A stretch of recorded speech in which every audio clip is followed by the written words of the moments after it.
اللہ جب بھی دیتا ہے چھپر پھاڑ کر دیتا ہے۔ السلام علیکم ناظرین، میں ہوں ہیرا ڈار اور آپ دیکھ رہے ہیں بی فار پاکستان۔ جی ناظرین، یہ مثال کیٹی بندرگاہ کے ماہی گیروں پر اس وقت بالکل ٹھیک بیٹھ رہی ہے۔ ان کے ساتھ بھی کچھ ایسا ہی ہوا ہے، انہیں بھی اللہ نے چھپر پھاڑ کر دے دیا ہے۔ ناظرین، آپ کو بتاتی چلوں کہ کیٹی بندر پر سوا مچھلی کا ایک بہت بڑا شکار کیا گیا ہے اور یہ کوئی عام مچھلی نہیں ہے۔ کیٹی بندر پر سوا مچھلی مارچ سے اپریل کے درمیان وہاں پر ایک بہت بڑی تعداد میں موجود ہوتی ہے اور ماہی گیروں کی وہاں چاندی ہو جاتی ہے۔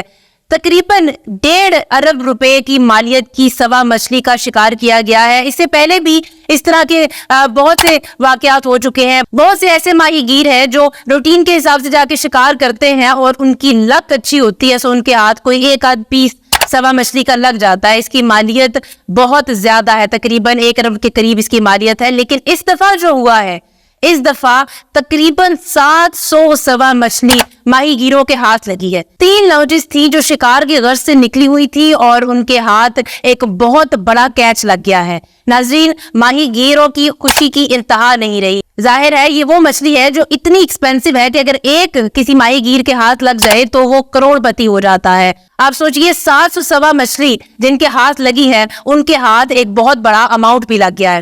ناظرین، آپ کو بتاتی چلوں کہ WWF کے مطابق سوا مچھلی مارچ سے اپریل کے درمیان انڈے دینے کے لیے اکٹھی ہوتی ہے اور اسی دوران ماہی گیر وہاں جا کر اپنا جال پھیلاتے ہیں، جس سے ان کے ہاتھ ایک بہت بڑی تعداد میں سوا مچھلی لگ جاتی ہے۔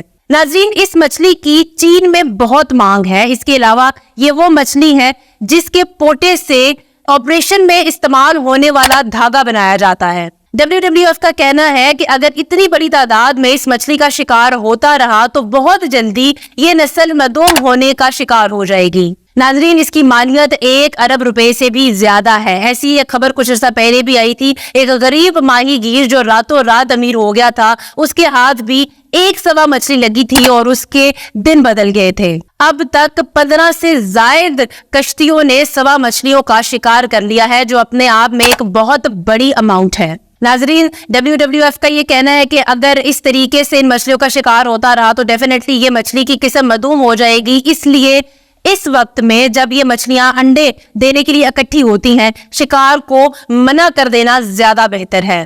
مزید ویڈیوز کے لیے دیکھتے رہیے بی فار پاکستان۔